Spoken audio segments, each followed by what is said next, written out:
Motherhood is A great responsibility അല്ലേ. അപ്പോൾ അത് ന്യൂ മോംസിന് അതുമായിട്ട് കോപ്പപ്പ് ചെയ്യാൻ ഒത്തിരി സ്ട്രഗിൾ ചെയ്യേണ്ടി വരും. Especially mom guilt. വീട്ടിലെ റെസ്പോൺസിബിലിറ്റീസ് കൊണ്ടോ അല്ലെങ്കിൽ വർക്കിംഗ് മോംസിനോ ഒരുപാട് കണ്ടുവരുന്നൊരു സംഭവമാണ് മോം ഗിൽറ്റ് എന്ന് പറയുന്നത്. സോ ലെറ്റ്സ് സീ അതെങ്ങനെയാണ് അതിനെ ഡീൽ ചെയ്യുക, അതുമായിട്ട് കോപ്പപ്പ് ചെയ്യുക എന്നുള്ളതാണ് നമ്മളിവിടെ നോക്കാൻ പോകുന്നത്. Please understand that you are doing your best. നിങ്ങളത് ഇമ്പോർട്ടൻ്റ് ആയിട്ട് മനസ്സിലാക്കേണ്ട ഒരു കാര്യമാണ്. നിങ്ങൾക്കും നിങ്ങളുടെ കുഞ്ഞിനും നിങ്ങളുടെ ഫാമിലിയുടെയും വെൽ ബീയിങ്ങിന് വേണ്ടിയിട്ടാണ് നിങ്ങൾ ഓരോ ചോയ്സസും എടുക്കുന്നത്. നാട്ടുകാർ പറഞ്ഞാലും കൂട്ടുകാർ പറഞ്ഞാലും ബന്ധുക്കൾ പറഞ്ഞാലും you don't have to care. Your choices are right. Okay, നിങ്ങൾ ജോലിക്ക് പോകാൻ ചൂസ് ചെയ്യുന്നുണ്ടെങ്കിൽ it's right. If you prefer to stay at home and be with your kid, it is also right. നിങ്ങൾ എടുക്കുന്ന ഡിസിഷനാണ് നിങ്ങളുടെ ലൈഫിനും നിങ്ങളുടെ ഫാമിലിക്കും ബെസ്റ്റായിട്ട് വർക്കൗട്ട് ചെയ്യുക. So you are doing your best എന്നുള്ളൊരു കാര്യം എപ്പോഴും ഓർത്തിരിക്കുക. സെക്കൻഡ് ഇമ്പോർട്ടൻറ്റ് കാര്യം എന്താണെന്ന് പറഞ്ഞാൽ, നിങ്ങളൊരു കാര്യം മനസ്സിലാക്കുക, പെർഫെക്ഷനിസം എന്ന് പറഞ്ഞൊരു സംഭവം ഇല്ല. And don't aim for perfectionism. നിങ്ങൾക്കെല്ലാം പെർഫെക്റ്റ് ആയിട്ട് എപ്പോഴും ചെയ്യാൻ പറ്റണം എന്ന് നിർബന്ധമില്ല. And that's okay. മിസ്റ്റേക്സ് ഉണ്ടാവുന്നതും ഇറ്റ്സ് ഓക്കെ. ബിക്കോസ് എപ്പോഴും മെസ് ഫ്രീ ആയിട്ടുള്ളൊരു ഹോം ഉണ്ടാവണം എന്നില്ല. ഓക്കെ, അതായത് നമ്മളുടെ ടയറിങ് വർക്കിൻ്റെ ഇടയിൽ വർക്കിംഗ് മോംസ് എന്ന് പറയുമ്പോൾ ചിലർ ഒത്തിരി ലേറ്റ് നൈറ്റ് വരെ വർക്ക് ചെയ്യുന്നവരുണ്ടാവും, ഏർലി മോർണിംഗ് ലോഗിൻ ചെയ്തിട്ട്. അപ്പോൾ അതല്ലാതെ വീട്ടിലെ അമ്മമാരാണെങ്കിലും അവർക്കും ഒരുപാട് റെസ്പോൺസിബിലിറ്റീസ് ഉണ്ടാവും. നമുക്കറിയില്ല, വി കാൺ ജഡ്ജ് പീപ്പിൾ. സോ അതിൻ്റെ പേരിൽ ഇപ്പം മെസ്സി ആയാലും കുറച്ച് ലോണ്ട്രി ഉണ്ടെങ്കിലും അതൊന്നും നിങ്ങളുടെ തെറ്റാണെന്ന് വിചാരിക്കരുത്. പെർഫെക്ഷനിസം എക്സ്പെക്ട് ചെയ്യും. മൂന്നാമത്, സെറ്റ് റിയലിസ്റ്റിക് എക്സ്പെക്റ്റേഷൻ.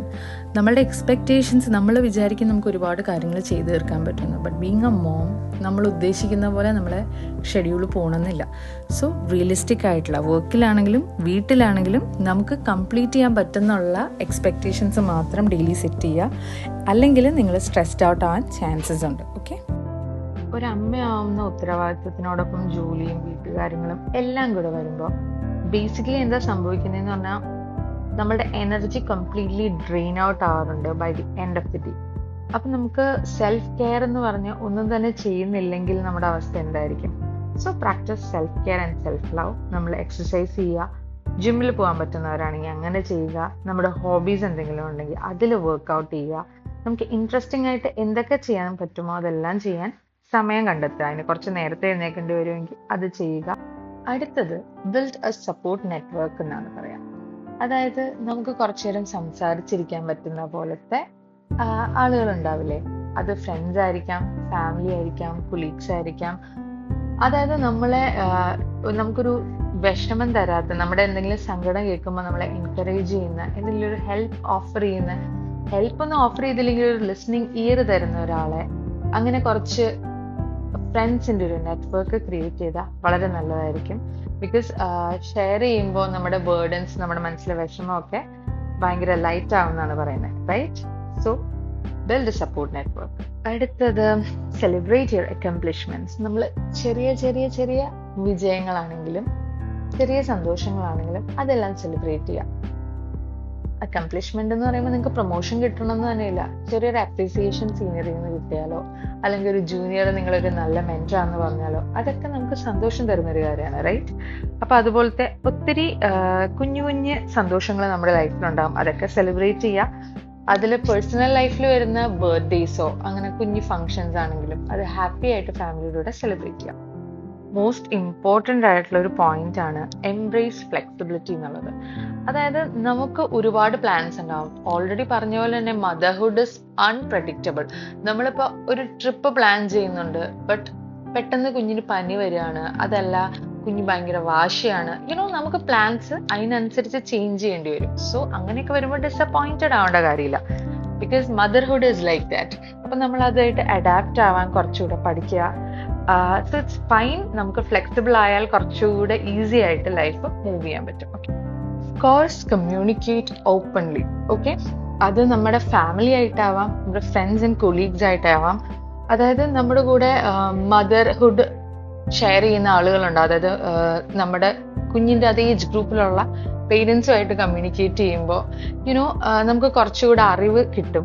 അതുപോലെ തന്നെ നമുക്ക് എന്തെങ്കിലും ബുദ്ധിമുട്ടുകൾ ഉണ്ടെങ്കിൽ ഓപ്പൺ ആയിട്ട് സ്പൗസിനോട് കമ്മ്യൂണിക്കേറ്റ് ചെയ്യുക. ഇങ്ങനെ ഹെൽപ്പ് വേണം എങ്കിൽ ഡെഫിനറ്റ്ലി ഇതൊക്കെ ഓപ്പൺ ആയിട്ട് ഷെയർ ചെയ്താൽ you will get help and it will be easier. അതുപോലെ തന്നെ ഒരു പോയിന്റ് ആണ് ഫോക്കസ് ഓൺ ദ ഗുഡ് എന്നുള്ളത്. നമുക്ക് മിസ്സായി പോയ കാര്യങ്ങൾ അല്ലെങ്കിൽ നമ്മൾ ചെയ്യാതെ പോയ കാര്യങ്ങളൊക്കെ നമ്മൾ അങ്ങനെ ആയിരിക്കും, നമ്മൾ മിസ് ഔട്ട് ചെയ്ത കാര്യങ്ങളെ പറ്റി ആയിരിക്കും നമ്മൾ കൂടുതൽ ചിന്തിക്കുന്നത്. ഞാനും അങ്ങനെയൊക്കെ തന്നെയാണ്, അത് മിസ്സായി പോയല്ലോ എന്ന് ചിന്തിക്കുന്ന ഒരു വ്യക്തിയാണ്. സോ ഡെഫിനറ്റ്ലി അത് നമുക്ക് ഒരു റിഗ്രറ്റ് ഉണ്ടാക്കും. ഈവൻ നമ്മൾ ചെയ്യാതെ പോയ കാര്യങ്ങൾ അല്ലെങ്കിൽ നമ്മൾ കുഞ്ഞുണ്ടാകുന്നതിന് മുന്നേ ചെയ്യുമായിരുന്നു, ഇപ്പൊ ചെയ്യാൻ പറ്റുന്നില്ല എന്ന് കരുതുന്ന കാര്യങ്ങൾ. സോ അതിലും ബെറ്റർ ആയിട്ടുള്ള ഒരുപാട് കാര്യങ്ങൾ നമ്മുടെ ലൈഫിൽ സംഭവിക്കുന്നുണ്ട്. ഈ കുഞ്ഞു വന്നതിൽ നിന്ന് കുറച്ചുകൂടെ ബ്രൈറ്റൻ അപ്പ്. സോ നമുക്ക് അതോർത്ത് സന്തോഷിക്കാലോ. അതുപോലെ തന്നെ ലാസ്റ്റ് ആൻഡ് ഫൈനൽ ആയിട്ട് പറയാനുള്ളത്, take enough breaks, practice self love. അത് ഓൾറെഡി പറഞ്ഞൊരു പോയിന്റ് തന്നെയാണ്. Self love in the sense നമ്മളൊരു വെക്കേഷൻ പോവുക, ഒരു ട്രിപ്പ് പോവുക, അടിച്ചു പൊളിക്കുക, ഇതൊക്കെ ഇതിന്റെ ഒരു ഭാഗമാണ്. Okay, me being on sabbatical leave, ഞാൻ ബ്രേക്ക് എടുക്കുന്ന ഒരു വ്യക്തിയാണ്. സോ ബ്രേക്ക് വേണം. ഞാൻ അത്രയ്ക്കും ടയർഡായെന്ന് തോന്നിയാൽ definitely I take a break. അപ്പൊ ഇറ്റ്സ് ഫൈൻ.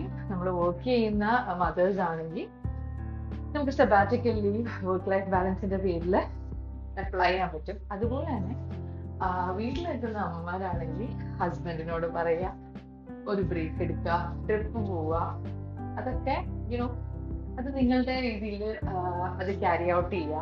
ലൈഫിലൊരു ബ്രേക്കും ലുക്ക് ഫോർവേഡ് ചെയ്യാൻ ഒരു ട്രിപ്പും അങ്ങനെയൊക്കെ ഉണ്ടെങ്കിലാണ് അല്ലെ എൻജോയബിൾ ആവുന്നത്. സോ മോം ഗിൽറ്റ് ഒക്കെ അവോയ്ഡ് ചെയ്യാം. ഈ ഒരു കാര്യങ്ങളൊക്കെ ശ്രദ്ധിച്ചാൽ മതിയാവും. So life is more easier and happier without guilts, right? റിഗ്രറ്റ്സും ഗിൽറ്റ്സും ഒന്നും ആവശ്യമില്ല.